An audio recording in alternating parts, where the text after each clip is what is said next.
والذنب جاء مني العفو منك إلهي والذنب جاء مني والظن فيك جميل حسن يا ربي ظني والظن فيك. کچھ بیمار ذہن لوگوں نے، خارجیوں کی نسل نے یہ جرم سعودی عرب کے اندر کچھ سالوں پہلے کیا، کبھی کہیں حملے اور کبھی کہیں حملے اور کبھی کہیں حملے. اگر کوئی کافر مسلمان حکومت کے اندر عہد و پیمان کے ساتھ رہ رہا ہے اور تم اس کو قتل کرتے ہو تو محمد کریم صلی اللہ علیہ وسلم کی وعید سنیے. آپ نے فرمایا وہ جنت کی خوشبو نہیں پائے گا، حالانکہ جنت کی خوشبو تو 40 سال دور سے بھی سونگھی جائے گی. جميل حسن يا ربي ظني حسن ظني العفو منك إلهي والذنب جاء مني العفو منك إلهي والذنب جاء مني والظن فيك جميل حسن يا ربي ظني والظن فيك جميل حسن يا ربي ظني حسن ظني. يا ربي أنت رجائي أنت يا مجيب دعائي يا ربي أنت رجائي أنت يا مجيب دعائي اغفر يا ربي ذنوبي واستر يا ربي عيوبي اغفر يا ربي ذنوبي واستر يا ربي عيوبي أنت مولاي ارحمني واعف عني أنت يا معين أعني ارحمني واعف عني أنت يا معين. إن الحمد لله نحمده ونستعينه ونستغفره ونعوذ بالله من شرور أنفسنا ومن سيئات أعمالنا من يهده الله فلا مضل له ومن يضلل فلا هادي له أشهد أن لا إله إلا الله وحده لا شريك له وأشهد أن محمدا عبده ورسوله. أما بعد أعوذ بالله من الشيطان الرجيم بسم الله الرحمن الرحيم وأقيموا الصلاة وآتوا الزكاة واركعوا مع الراكعين.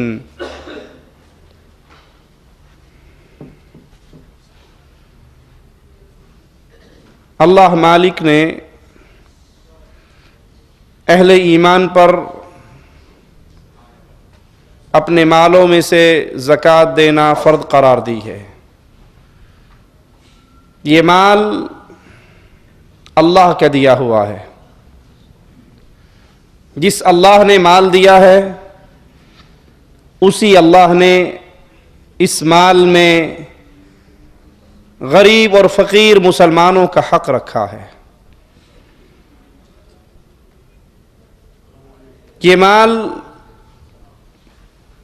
انسان کے لیے بربادی اور ہلاکت کا سبب بھی بن سکتا ہے، اور یہی مال جنت میں اعلیٰ درجات حاصل کرنے کا ایک ذریعہ بھی بن سکتا ہے. اللہ نے جو اس میں حق رکھا اگر وہ انسان ادا کرتا رہے تو یہ مال اللہ کی رحمت اور نعمت بن جاتی ہے، اور اگر اس پہ سانپ بن کے بیٹھا رہے، اس کو گن گن کے جوڑتا رہے، جس رب نے دیا ہے اس کے شکر کے طور پہ اس کے بندوں پہ خرچ نہ کرے تو یہ ہلاکت اور بربادی ہے۔ رسول اللہ صلی اللہ علیہ وسلم نے اپنے صحابہ سے پوچھا، تم میں سے کوئی غیر کے مال کا نگران بننا پسند کرے گا، کسی اور کے مال کا محافظ؟ کہا نہیں، ہر بندہ یہ چاہتا ہے وہ اپنے مال کا حفاظت کرے، اپنے مال کی رکھوالی کرے۔ فرمایا اپنا مال وہ ہے جو انسان نے اللہ کے راستے میں خرچ کر دیا، جو رکھا ہوا ہے یہ اس کا نہیں ہے، یہ وارثوں کا ہے، یہ غیروں کا ہے۔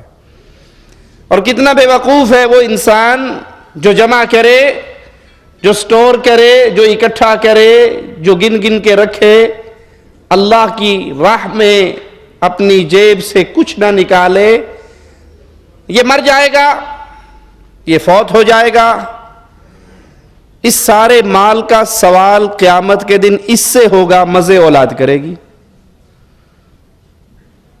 تو گناہ کبیرہ ہے، بڑے گناہوں میں سے ایک گناہ یہ بھی ہے کہ انسان اللہ کے دیے ہوئے مال میں سے اس کا حق ادا نہ کرے، زکوٰۃ نہ نکالے، یہ ہلاکت بربادی کا پیغام بن جاتا ہے۔ مسلمان حکومت کا، خلافت اسلامیہ کا یہ ذمہ بنتا ہے کہ وہ لوگوں سے زبردستی اگر کوئی انکار کرے تو مسلمان گورنمنٹ، خلافت اسلامیہ، مسلمان حاکم وہ لوگوں سے زکوٰۃ لے، امیروں سے لے اور غریبوں پہ خرچ کر دے۔ بخاری و مسلم میں ہے، رسول اللہ صلی اللہ علیہ وسلم نے فرمایا، مجھے اللہ نے حکم دیا ہے، مجھے یہ حکم ملا ہے کہ میں لوگوں سے قتال کروں، لوگوں سے جنگ کروں، لوگوں سے جہاد کروں۔ یہ جنگ، یہ جہاد، یہ مارکے، یہ قتال، یہ کب تک برپا رہیں؟ جب تک لوگ لا الہ الا اللہ محمد الرسول اللہ کا اقرار نہ کر لیں صلی اللہ علیہ وسلم۔ پیارے نبی کا نام آئے تو محبت سے کہا کریں صلی اللہ علیہ وسلم۔ بدنصیب ہے، محروم ہے وہ انسان جس کے سامنے فاطمہ کے بابا کا نام آئے اور اس کی زبان صلی اللہ علیہ وسلم کا ترانہ نہ پڑھے۔ جب تک انسان لا الہ الا اللہ، اللہ کی توحید، رب کی وحدانیت کا اقرار نہ کر لے، محمد کریم صلی اللہ علیہ وسلم کی رسالت کو تسلیم نہ کر لے، مالک فرماتے ہیں، امام الانبیاء علیہ الصلاۃ والسلام فرماتے ہیں، مجھے اللہ کی طرف سے حکم ہے میں لوگوں سے قتال کروں، پھر یہ نماز قائم کریں، پھر یہ زکوٰۃ ادا کریں۔ توحید و رسالت کا اقرار، نماز کی ادائیگی، پھر زکوٰۃ کی ادائیگی، اگر یہ کام کر لیں پھر ان کا مال اور ان کی جان محفوظ ہو گئی، سوائے اسلام کے حق سے۔ یعنی کوئی کسی کو قتل کرے گا تو وہ جواب میں قصاص کے طور پہ قتل ہوگا، اس پہ حد قائم ہوگی، لیکن جو توحید اور رسالت کو مان لیتا ہے، نماز کا قیام کرتا ہے، زکوٰۃ کی ادائیگی کرتا ہے، اب اس سے مسلمان قتال اور جنگ نہیں کریں گے۔ جو قوم زکوٰۃ ادا نہیں کرتی، یہ عمل اتنا منحوس ہے کہ ان کے اس جرم کی وجہ سے آسمان سے بارش نازل ہونا رک جاتی ہے۔ لوگ تو سمجھتے ہیں کہ ہم نے اس سال اتنی زکوٰۃ دبا لی، ہمارا اتنا پروفٹ ہو گیا، اتنا فائدہ ہو گیا، اتنے خسارے سے ہم بچ گئے، اور وہ یہ نہیں سمجھتے کہ یہ جرم کرنے سے اللہ کتنی نعمتوں اور رحمتوں سے ایسے مجرموں کو محروم کر دیتا ہے۔ ابن ماجہ میں ہے، رسول کریم صلی اللہ علیہ وسلم نے فرمایا، جب کوئی قوم زکوٰۃ کی ادائیگی کو روک لیتی ہے تو اللہ تعالیٰ آسمان سے ان کے لیے برسنے والی بارش کو روک لیتا ہے، بارش نہیں برستی۔ اور اگر دھرتی کے اوپر جانور نہ ہو، چوپائے نہ ہو، حیوان نہ ہو، تو اللہ ایک قطرہ بھی بارش ان کے اوپر کبھی نہ برسائے۔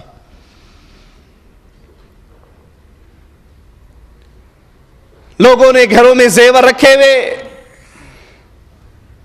پلاٹ خریدے ہوئے، کاروبار میں لگے ہوئے، وہ کاروبار سے کاروبار بڑھا رہے، وہ روپے سے روپیہ جوڑ رہے، وہ زیور سے زیور اکٹھا کر رہے، لیکن دل میں یہ گمان نہیں آتا کہ جس رب نے ہمیں یہ مال دیا ہے اس اللہ نے اس میں فقراء اور غریبوں کا حق رکھا ہے، ہم وہ حق نکالیں، وہ اس کا حصہ نکالیں تاکہ اللہ ہم سے راضی ہو کے اور عطا فرمائے۔ اللہ کے خزانوں میں کمی تو نہیں، آپ اللہ کو دو گے تو اللہ سے بڑھ کر انعام کرنے والا کون ہو سکتا ہے؟ لیکن اگر اس مال کو اس پہ سانپ بن کر بیٹھ جاؤ گے تو اللہ کے حبیب علیہ السلام فرماتے ہیں آسمان سے ایک قطرہ بارش نہ برسے اگر اس دھرتی پہ جانور، حیوان اور چوپائے نہ ہوں۔ صحیح مسلم میں ہے، اللہ کے نبی صلی اللہ علیہ وسلم نے فرمایا جو شخص اپنے مال کی زکوٰۃ ادا نہیں کرتا، جو شخص اپنے مال کی زکوٰۃ ادا نہیں کرتا، یہ مال قیامت کے دن اس کو آگ کی تختیاں بنا دیا جائے گا۔ اس مال کو، اس سونے کو، اس چاندی کو، اس زیور کو، اس کے اس مال کو سونے کی تختیاں بنا دیا جائے گا جس سے اس کے دونوں پہلو، اس کی پشت اور اس کی پیشانی پہ داغ لگائے جائیں گے۔ سردیوں کا موسم ہے نا، گرم پانی سے آپ وضو کرتے ہیں اور غلطی سے اگر گرم پانی کی ٹونٹی کھل جائے اور آپ کا ہاتھ نیچے آ جائے، ٹھنڈے کی نہ کھلے تو کتنی تکلیف ہوتی ہے۔ یہ ہلکا سا گرم پانی دنیا کی آگ کا، اور سوچئے وہ مال، وہ دھات جو جہنم کی آگ پہ آگ کی تختیاں بنیں گے، اور اس مال رکھنے والے کو، اس اکاؤنٹ کے اندر سیو کرنے والے کو، فقیروں کو اس کی ہوا نہ لگوانے والے کو، کوئی بھوک سے مرتا ہے تو مر جائے، کوئی غربت سے مرتا ہے تو مر جائے، لیکن یہ اپنے مال میں سے اللہ کا مقرر کردہ حق نہیں نکالتا لوگوں کے لیے، قیامت کے دن یہ مال آگ کی تختیاں بنیں گی جس سے اس کے پہلو داغے جائیں گے، اس کی کمر اور اس کی پیشانی کو داغا جائے گا، اور یہ دن، غور سے سنیے گا، اور یہ دن 50,000 سال لمبا ہوگا۔ اللہم لا تجعلنا منہم ولا معہم ولا فیہم، اللہ ہمیں ان بد نصیبوں میں شامل نہ فرمانا۔ جب تک لوگوں کا فیصلہ نہیں ہو جائے گا زکوٰۃ ادا نہ کرنے والے کو یہ عذاب ملتا رہے گا۔ 50,000 سال لمبا دن ہے، اپنا سونا، اپنا زیور، اپنا مال، اس میں سے زکوٰۃ ادا نہیں کی، اب یہ آگ کی تختیاں بن گئی، داغا جا رہا ہے، اور جب تک لوگ آخری آدمی تک حساب و کتاب سے فارغ نہیں ہوں گے اس مجرم کو اس کی یہ سزا ملتی رہے گی، پھر اس کے بعد فیصلہ ہوگا کس نے جنت میں یا جہنم میں جانا ہے۔ صحیح بخاری میں ہے، رسول اللہ صلی اللہ علیہ وسلم نے فرمایا جس کو اللہ مالک نے مال عطا کیا، پھر اس نے اپنے مال میں سے زکوٰۃ نہیں نکالی، تو مال اس کے لیے زہریلا، خوفناک، خطرناک سانپ اژدہا کی صورت اختیار کر لے گا، وہ توق بنا کر اس کے گلے کے اندر ڈال دیا جائے گا۔ فرمان کس کا ہے؟ محمد کریم صلی اللہ علیہ وسلم کا۔ پیارے حبیب کی کوئی بات غلط ہو سکتی؟ جس کے دل میں ایک ذرے کے برابر یہ تصور پیدا ہو جائے کہ نبی کریم کی بات صحیح بات نہیں ہو سکتی، یہ کافر ہے، مسلمان باقی نہیں رہا۔ اگر آپ کو اور مجھے یقین ہے محمد کریم صلی اللہ علیہ وسلم کی بات سچی بات ہے اور آج تک اپنے مال کو آپ نے جوڑ کے رکھا، اس میں سے زکوٰۃ نہیں دی، تو اللہ کے دربار میں سب سے پہلے اس کبیرہ گناہ سے توبہ کیجئے، اور پھر جب سے آپ کے پاس یہ مال آیا ہے سارا حساب لگا کے پچھلی زکوٰۃ ادا کر کے اللہ سے معافی مانگیے، وگرنہ امام کائنات، امام الانبیاء محمد کریم صلی اللہ علیہ وسلم فرما رہے اس کے مال مال کو خوفناک اژدہے کی شکل دے کر اس کے گلے میں توق بنا کر ڈال دیا جائے گا، جو اس کی باچھوں سے پکڑے گا اور آواز لگائے گا میں تیرا مال ہوں، میں تیرا خزانہ ہوں۔ پھر آپ صلی اللہ علیہ وسلم نے قرآن حکیم کی اس پیاری آیت کی تلاوت فرمائی، وَلَا يَحْسَبَنَّ الَّذِينَ يَبْخَلُونَ بِمَا آتَاهُمُ اللَّهُ مِنْ فَضْلِهِ هُوَ خَيْرًا لَهُمْ بَلْ هُوَ شَرٌّ لَهُمْ۔ اللہ کے لیے قرآن حکیم کی اس آیت کو، مالک کے اس فرمان کو کانوں کی اور دلوں کی کھڑکیوں کو کھول کر سنیے۔ یہ انجام بڑا ہی خطرناک ہے، یہ مقام بڑا ہی خطرناک ہے۔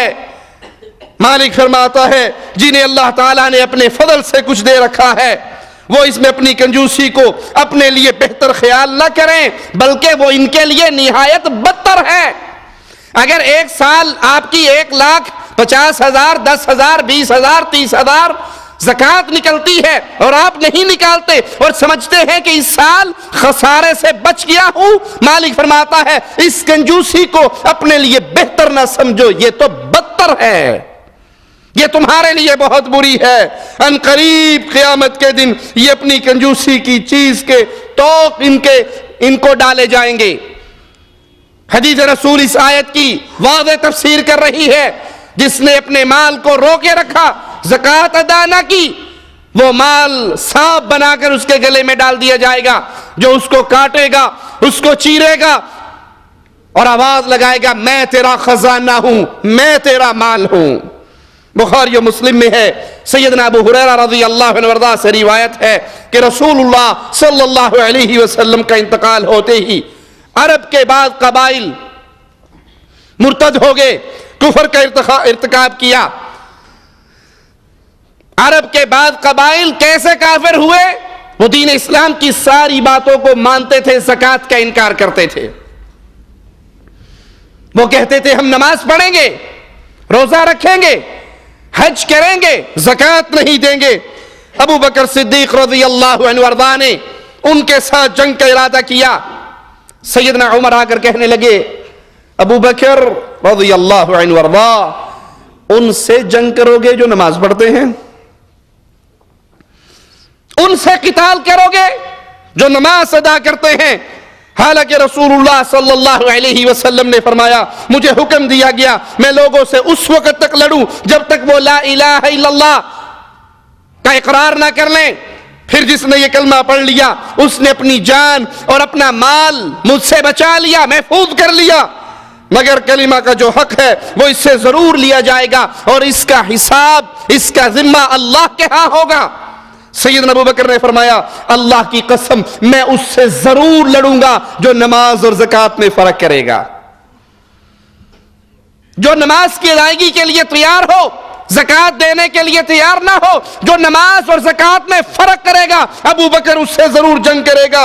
اور اگر اللہ کی قسم وہ اونٹ کا ایک بچہ رسول اللہ صلی اللہ علیہ وسلم کو بطور زکوٰۃ دیا کرتے تھے اور مجھے خلیفہ بننے کے بعد وہ اونٹ کا ایک بچہ بھی مجھ سے روکیں گے تو میں اس کے لینے کے لیے بھی جہاد کروں گا۔ سیدنا عمر فرماتے ہیں ابو بکر صدیق کے یہ جملے سن کر اللہ نے میرے سینے کو کھول دیا اور میں حق کو سمجھ گیا، یعنی ان سے جنگ کرنے کو ضروری خیال کرنے لگا۔ جو نماز اور زکوٰۃ میں فرق کرے، سیدنا ابو بکر اور صحابہ کرام نے اس کے کفر کا اعلان کر کے اس سے جنگ کی۔ اللہ کے لیے اس کبیرہ گناہ سے توبہ کیجئے، اللہ کے لیے معافی مانگیے، موت کا کوئی پتہ نہیں کب آ جائے، موت کا کوئی پتہ نہیں کب آ جائے۔ یہ مال آپ کے مرتے ہی آپ کا نہیں رہے گا۔ آپ نے دیکھا ہے کبھی دنیا کے لوگوں کو دفن ہوتے ہوئے دیکھا ہوگا، کسی کفن کی جیب دیکھی ہے؟ کسی بیٹے نے کہا ابا جان فوت ہو رہے ہیں، ابا جان تو بڑے لینڈ لارڈ تھے، بڑے مالدار تھے، بڑی کوٹھیوں کے مالک تھے، درزی سے سلوا کے لاؤ ابو کا کفن اور اس میں 2 جیبیں، ایک فرنٹ پہ ایک سائیڈ پہ لگا دینا۔ کبھی دیکھی؟ کفن کی جیب نہیں ہوتی۔ جانے والا خالی ہاتھ جایا کرتا ہے، اس کے ہاتھ میں کچھ نہیں ہوتا۔ جو مال آپ کا اس وقت تک ہے جب تک آپ زندہ ہو، اسے اپنے اوپر لگا لو، کھا لو، پی لو، پہن لو، اللہ کے نام پہ دے دو۔ آپ کی روح نکلتے ہی یہ پرایا ہو جائے گا۔ اس کو اللہ کے راستے سے روک کر اپنی قبر کو آگ سے کیوں بھرتے ہو؟ یہ بہت بڑا گناہ ہے۔ اسی طرح گناہ کبیرہ میں سے بغیر عذر شرعی کے روزے چھوڑ دینا، یہ کبیرہ گناہ ہے۔ قرآن و سنت کے دلائل سے یہ بات ثابت ہے کہ رمضان کے روزے ارکان اسلام میں سے ایک رکن ہے۔ رمضان کے روزے ایک رکن ہے، یہ فرض ہیں۔ قرآن حکیم ہمیں اس کی خبر دیتا ہے، یا ایھا الذین آمنوا کتب علیکم الصیام کما کتب علی الذین من قبلکم، اے اہل ایمان تم پہ اللہ نے روزے فرض کیے ہیں جیسے تم سے پہلے لوگوں پہ، پہلی امتوں پہ اللہ نے فرض کیے۔ مالک فرماتا ہے کہ تم میں سے جو بھی ماہ رمضان کو پائے اس کو چاہیے پھر وہ روزہ رکھے۔ یہ روزہ رکھنا عبادت ہے، یہ رکن ہے اسلام کے ارکان میں سے۔ بخاری و مسلم میں ہے، ابن عمر رضی اللہ عنہ وارضا سے ایک آدمی نے کہا، آپ ہر سال حج کرتے ہیں، ہر سال عمرہ کرتے ہیں، اور آپ نے اللہ کے راستے میں جہاد کرنا کیوں چھوڑ دیا؟ تو ابن عمر رضی اللہ عنہما فرماتے ہیں، میں نے رسول اللہ صلی اللہ علیہ وسلم کو یہ فرماتے ہوئے سنا کہ اسلام کی بنیاد 5 چیزوں پر ہے، اور وہ 5 چیزیں کیا ہیں؟ پہلی چیز لا الہ الا اللہ محمد رسول اللہ کی گواہی، 2 باتوں کی گواہی کہ اللہ کے علاوہ کوئی الہ برحق نہیں ہے، کوئی معبود برحق نہیں، کوئی عبادت کے قابل نہیں، کوئی نہیں جس کے لیے قربانی ہو، ذبح ہو، نذر ہو، نیاز ہو، جس کو پکارا جائے۔ عبادت کا کوئی بھی حصہ جب بھی کیا جائے گا خالص اللہ کے لیے، اللہ کے علاوہ کسی کے لیے نہیں۔ اور محمد کریم صلی اللہ علیہ وسلم اللہ کے سچے رسول ہیں اور اللہ کے بندے ہیں۔ اس گواہی کو تسلیم کرے، پھر نماز قائم کرے، زکوٰۃ ادا کرے، رمضان کے روزے رکھے، بیت اللہ کا حج کرے۔ جس نے یہ کام کر لیا، جس نے یہ کام کر لیا وہ اہل ایمان میں سے ہے، وہ مسلمانوں میں سے ہے۔ ترمذی میں ہے، رسول کریم صلی اللہ علیہ وسلم نے فرمایا، اس کا ناک خاک آلود ہو۔ کس بدنصیب کا ذکر آنے والا ہے؟ جس کے سامنے محمد کریم صلی اللہ علیہ وسلم کا نام لیا جائے اور اس کی زبان سے صلی اللہ علیہ وسلم کی آواز نہ گونجے۔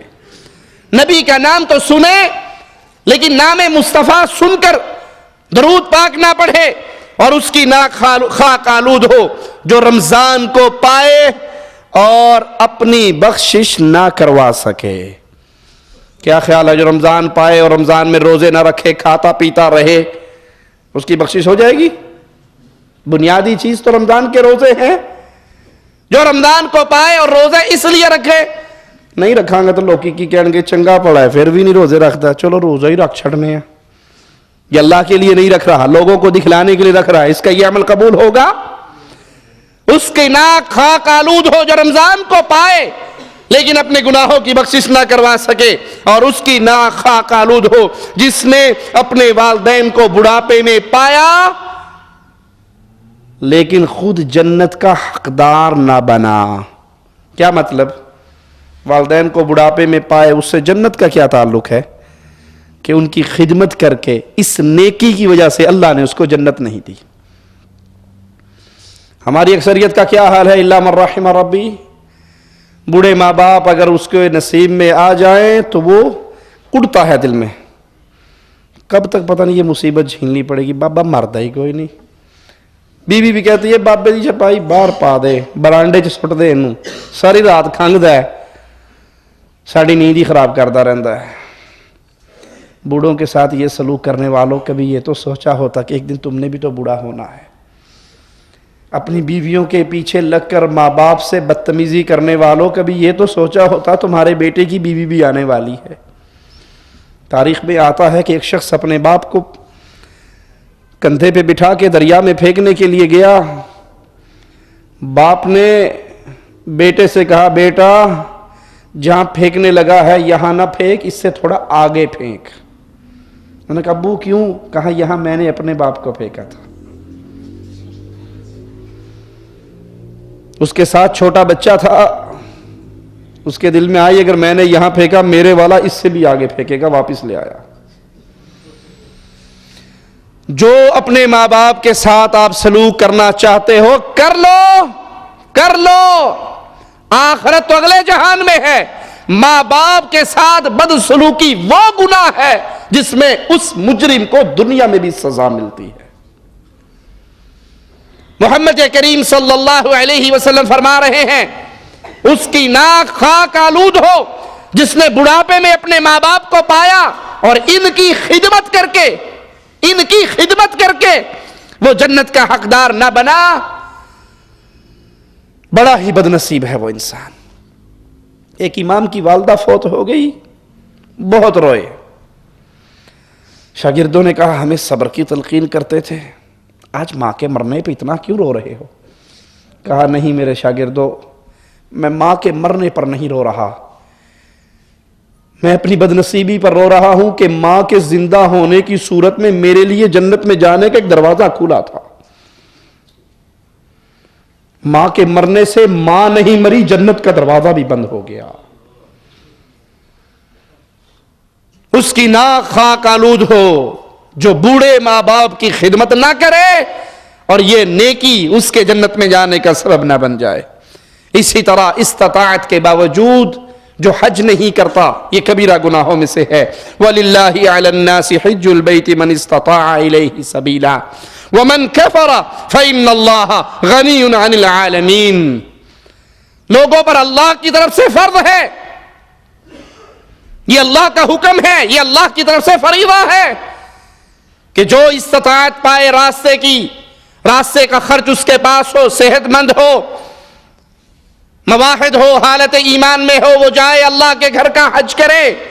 وَمَنْ كَفَرْ, اور جو کفر کرتا ہے اللہ کے اس فریضے کو, اللہ کی طرف سے آئے ہوئے اس حکم کو ٹھکرا دیتا ہے, صحت بھی ہے, مال بھی ہے, استطاعت بھی ہے, لیکن پھر بھی وہ حج کے لیے نہیں جاتا, تو اللہ تعالی تمام دنیا سے بے پرواہ.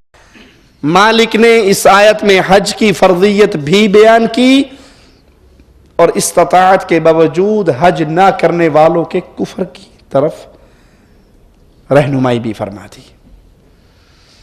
سوچئے ذرا, جو بیچارے اس پاک سرزمین پہ نہیں رہتے, جنہیں سعودی عرب میں آنا نصیب نہیں, اپنے اپنے ملکوں میں ہیں, ان کے شوق کا تو یہ حال ہے کہ وہ جوانی سے ہی اپنے لیے کچھ نہ کچھ جوڑنا شروع کر دیتے ہیں.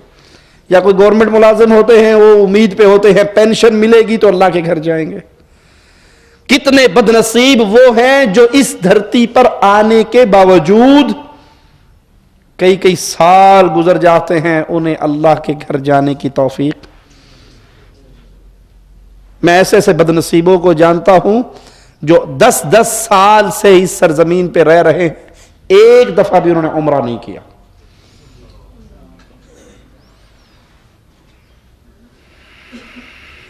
کیا یہ خوش نصیب ہے؟ کیا یہ اللہ کا بندہ ہے؟ اس نے بندہ ہونے کا حق سمجھا ہے؟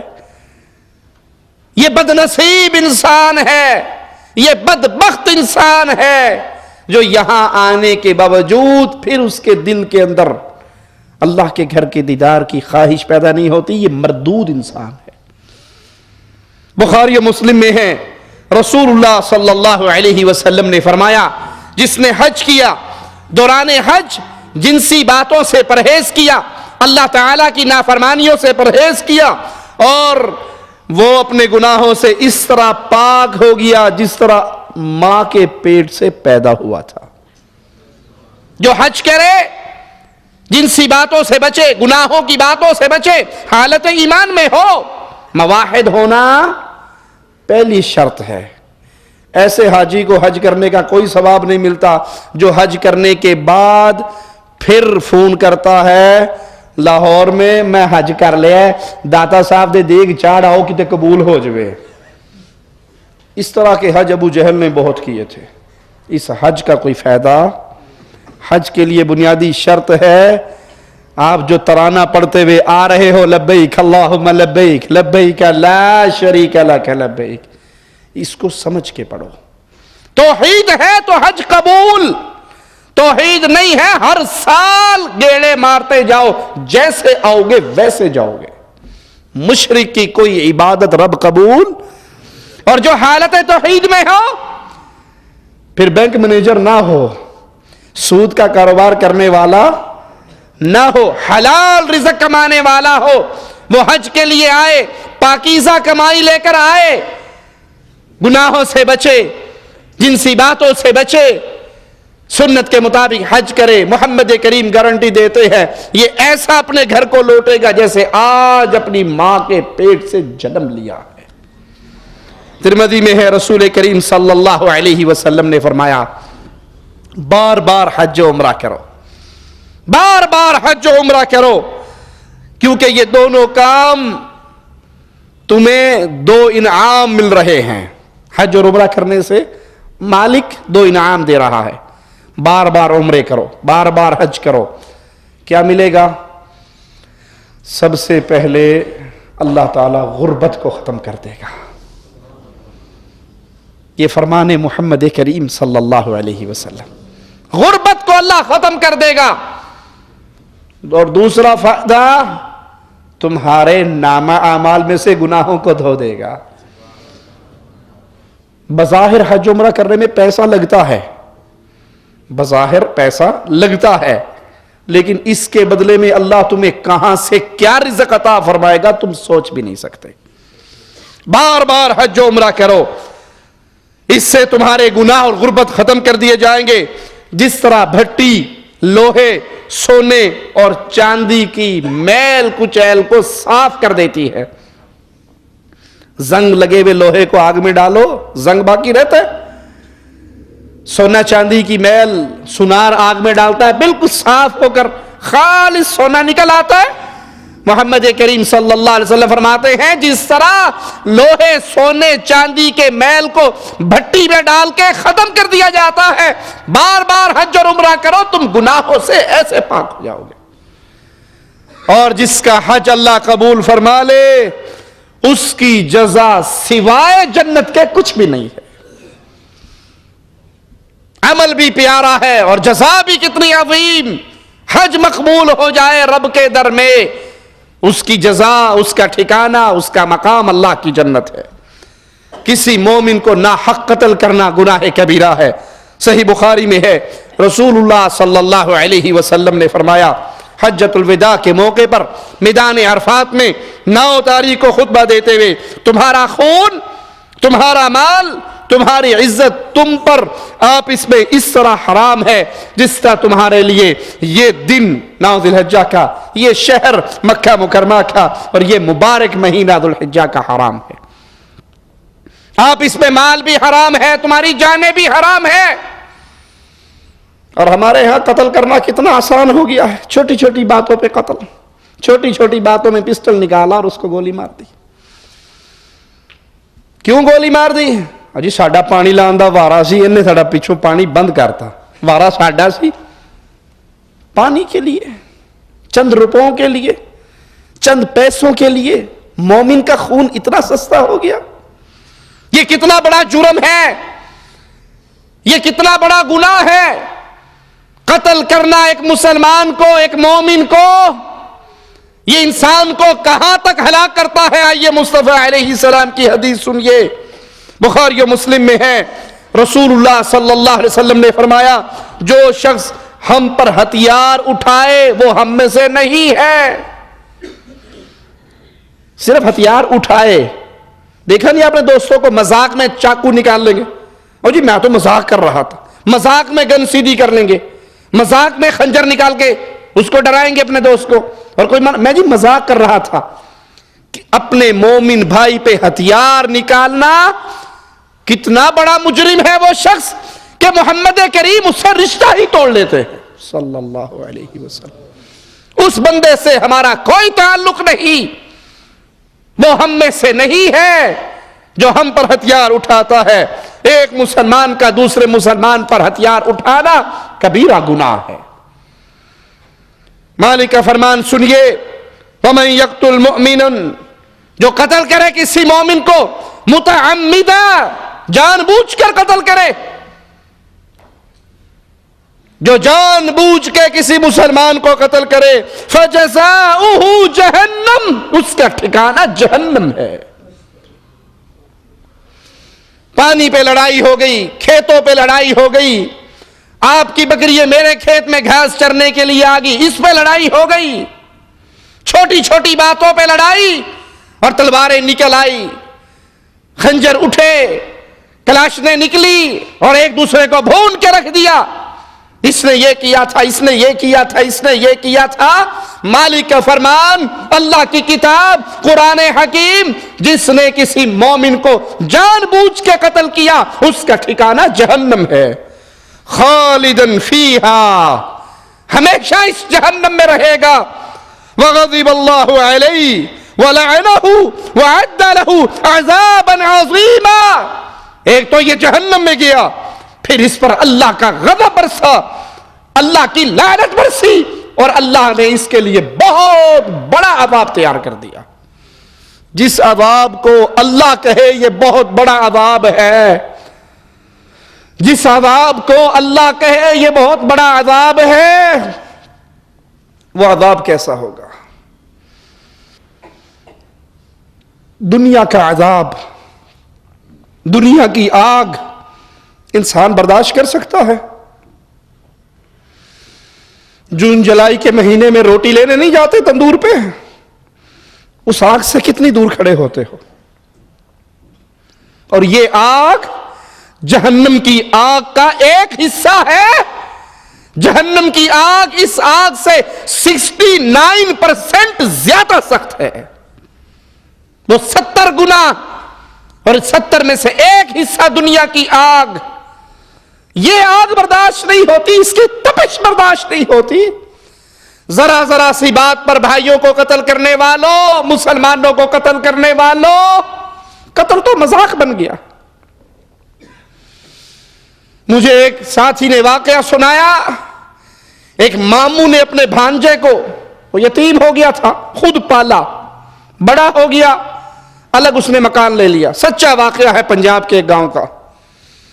ماموں نے بھی کبوتر رکھے ہوئے تھے، بھانجے نے بھی کبوتر رکھے ہوئے۔ ماموں کا کبوتر اڑ کے بھانجے کے گھر کے سامنے والی تار پہ بیٹھ گیا۔ اب وہ سگا بھانجا ہے، ماموں نے باپ بن کے اسے پالا ہے، یہ آیا اور کبوتر اڑانے کے لیے پتھر اٹھایا۔ بھانجے نے کہا ماما کبوتر نہ اڑائیں، میری چھت پہ آگے بیٹھا ہوا ہے، میں پکڑوں گا، نہ اڑانا۔ اس نے کہا چل نہ اڑانا، پتھر اٹھایا، مار دیا، کبوتر اڑ گیا۔ بھانجا اندر گیا، پسٹل لایا اور موقع پہ مار دیا ماموں کو۔ قتل تو مذاق بن گیا، قتل تو کھیل بن گیا۔ وہ کہا کرتے تھے کہ خون سفید ہو گیا، زمین پہ لڑائی ہوئی تو قتل، مال پہ لڑائی ہوئی تو قتل، موٹر سائیکل چھیننے میں کامیاب نہ ہوئے تو قتل، ڈاکہ ڈالنے میں کامیاب نہ ہوئے تو قتل، چوری کرنے میں ناکام ہوئے تو قتل، کہیں شادی مطلب کی نہ ہو سکی تو قتل۔ اور اللہ کیا فرما رہا ہے؟ اس کے لیے دردناک عذاب ہے، اس کے لیے اللہ کی لعنت ہے، اس کے لیے جہنم کی آگ ہے جس میں وہ ہمیشہ رہے گا۔ انہ من قتل نفسا بغیر نفس او فساد فی الارض فکأنما قتل الناس جميعا، جس نے کسی مسلمان کو، کسی نفس کو بغیر نفس کے یعنی قصاص کے بغیر، قاتل کو حکومت اسلامیہ قتل کرتی ہے قصاص میں، بدلے میں، لیکن اگر بغیر قصاص کے کسی کو قتل کیا تو نتیجہ کیا نکلے گا؟ گویا اس نے ایک انسان کو قتل نہیں کیا، پوری انسانیت کو قتل کر دیا۔ اور ابھی تو نہ قتل کرنے والے کو پتا ہے میں کیوں قتل کر رہا ہوں، نہ مارنے والے کو پتا ہے میں کیوں مار رہا ہوں، نہ مرنے والے کو پتا ہے میرا جرم کیا ہے۔ سائیکل میں بم فٹ کیا، یہ گھر سے سبزی لینے کے لیے نکلا تھا، خون میں لتھڑی ہوئی لاش نکل لے کے آ گئی۔ مسجدوں پہ حملے، مدرسوں پہ حملے، جلوسوں پہ حملے، بازاروں میں حملے، 10-10 20-20 100 آدمیوں کو ایک لمحے میں قتل کرنے والوں، قرآن تو کہہ رہا ہے جس نے ایک بندہ قتل کیا، ناحق جس نے ایک بندے کو مارا، اس نے گویا پوری انسانیت کو مار دیا۔ قیامت کے دن اس خون کا کیا جواب دو گے؟ قیامت کے دن اس خون کا بوجھ کیسے اٹھاؤ گے؟ بخاری و مسلم میں ہے، محمد کریم صلی اللہ علیہ وسلم فرماتے ہیں جب دو مسلمان اپنی اپنی تلواریں سوت کر تیار کر کے ایک دوسرے کو مارنے کی نیت سے ملتے ہیں تو قاتل اور مقتول دونوں جہنمی ہیں۔ صحابہ نے کہا یا رسول اللہ صلی اللہ علیہ وسلم، قاتل جہنمی ہے یہ تو سمجھ آ گیا، قاتل جہنمی ہے یہ بات تو سمجھ آ گئی، مقتول کیوں جہنمی ہے؟ وہ تو مارا گیا، وہ تو قتل ہو گیا۔ فرمایا نیت تو اس کی بھی یہی تھی کہ میں اس کو ماروں گا، نیت دونوں کی ایک دوسرے کو قتل کرنے کی تھی، ایک کا داؤ چل گیا دوسرے کا نہ چل سکا۔ اپنے گھر سے اپنے مسلمان بھائی کو قتل کرنے کے ارادے سے نکلنے والا مقتول، قتل کے ارادے سے نکلنے والا قاتل، دونوں کا ٹھکانہ جہنم ہے۔ یہ کھیل تماشا نہیں ہے، یہ گڈی گڈے کا کھیل نہیں ہے ایجنسوں کے لیے آ کر قتل کر جاؤ، سیاسی قتل ہو، مذہبی قتل ہو۔ مسلمان بھائی کا خون بڑا قیمتی ہے، مسلمان کا خون بڑا قیمتی ہے، اور اس کی سزا بہت بڑی سزا ہے۔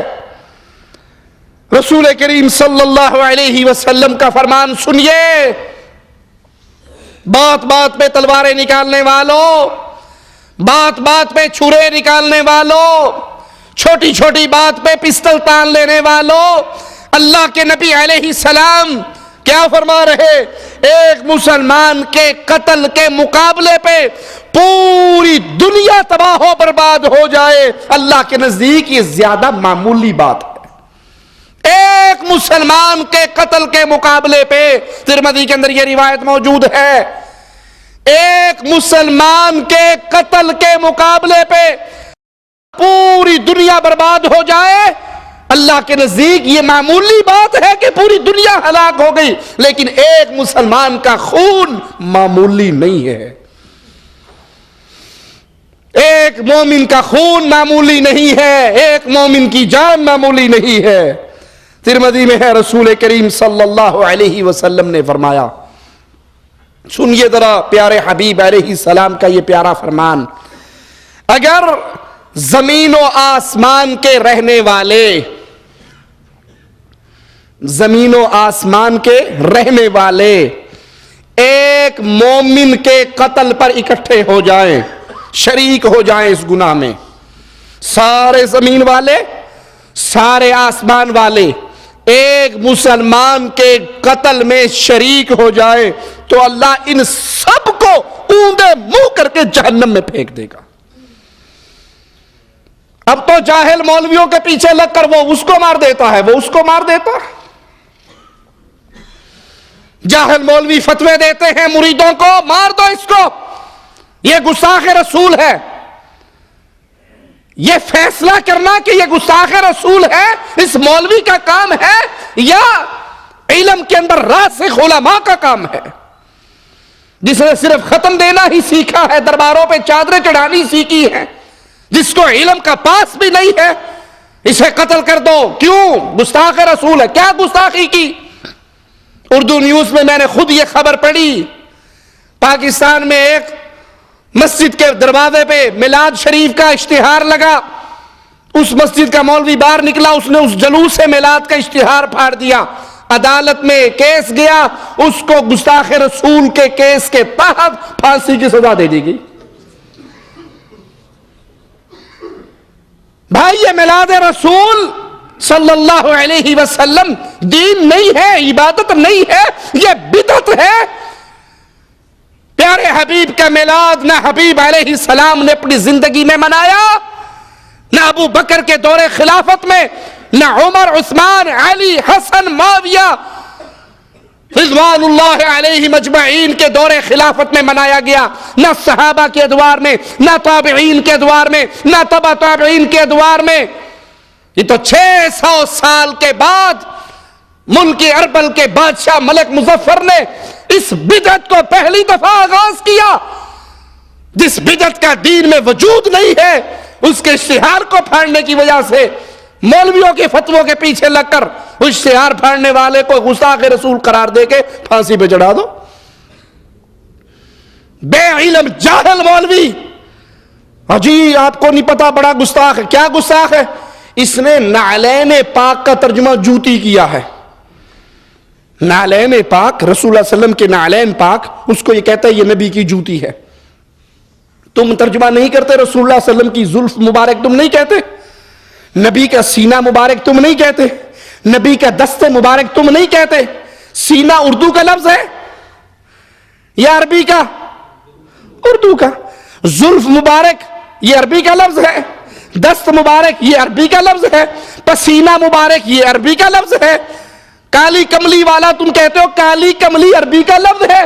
اگر نبی صلی اللہ علیہ وسلم کی رداء کا ترجمہ کالی کملی ہو سکتا ہے، ید کا ترجمہ دست مبارک ہو سکتا ہے، تو نعلین مبارک کو اگر کوئی جوتی کہہ دے تو اس میں کیا گستاخی ہے؟ نہیں جی، بس واجب القتل ہے، اس کی گردن کاٹ دی جائے۔ اور محمد کریم صلی اللہ علیہ وسلم خبر دے رہے ہیں، اگر آسمان و زمین والے کسی مسلمان مومن کے قتل میں شریک ہو جائے، اللہ ساروں کو اوندا منہ کر کے لازمی جہنم میں ڈالے گا۔ ابو داؤد میں ہے، رسول اللہ صلی اللہ علیہ وسلم نے فرمایا، جو شخص مومن کو قتل کرے، مسلمان موحد مومن کو قتل کرے اور پھر اپنے اس گناہ پر خوش ہو، مومن کو قتل کیا پھر اپنے اس گناہ پر خوش ہوا، پیارے حبیب کا جملہ سنیے، محمد کریم صلی اللہ علیہ وسلم کا فرمان سنیے، اللہ ایسے آدمی کا نہ کوئی فرض قبول کرے گا نہ نفل قبول کرے گا۔ اب تو ٹھیکہ لے لیا ہے جاہلوں نے، مشین گن ان کے مدرسے میں فٹ ہے، یہ گستاخ رسول۔ کیوں جی؟ یہ کہتا ہے اللہ کے نبی کو علم غیب نہیں تھا، بڑا گستاخ ہے۔ یہ گستاخ رسول کیوں؟ یہ کہتا ہے نبی بشر تھے، بڑا گستاخ رسول۔ واجب القتل، مار دو وابی کو۔ نبی کو بشر کہنا گستاخی ہے۔ سورۃ کہف 16واں پارہ آخری آیت مالک اپنے نبی سے کہلواتا ہے، محمد کریم قل انما انا بشر مثلکم، ان کو بتاؤ، ان کو کہو، ان کو سناؤ، میں بشر ہوں تمہاری طرح کا۔ بشریت میں جیسے تم اولاد آدم میں سے ہو، محمد کریم اولاد آدم میں سے ہیں صلی اللہ علیہ وسلم۔ تمہارے ماں باپ ہیں، محمد کریم کے ماں باپ تھے، تمہارے چچا پھوپھیے بیویے بیٹے نسل اولاد تو محمد کریم کی نسل اولاد آل اہل بیت، یہ سب کچھ تھا۔ نبی کو بشر کہنا گستاخی، اور اس پہ واجب القتل کے فتوے دینے والوں ابو بکر نے کہا رضی اللہ عنہ وارضا محمد کریم بشر، سیدہ عائشہ نے کہا محمد کریم بشر، عبداللہ ابن عباس نے کہا محمد کریم بشر، قرآن حکیم کہتا ہے محمد کریم بشر۔ جس نے قتل کیا مومن کو اور پھر خوش ہوا میں نے مارا ہے، کیوں مارا ہے؟ ہمیں مولوی صاحب نے کہا تھا ایک وہابی کو مارنا 100 یہودی مارنے سے زیادہ بہتر ہے۔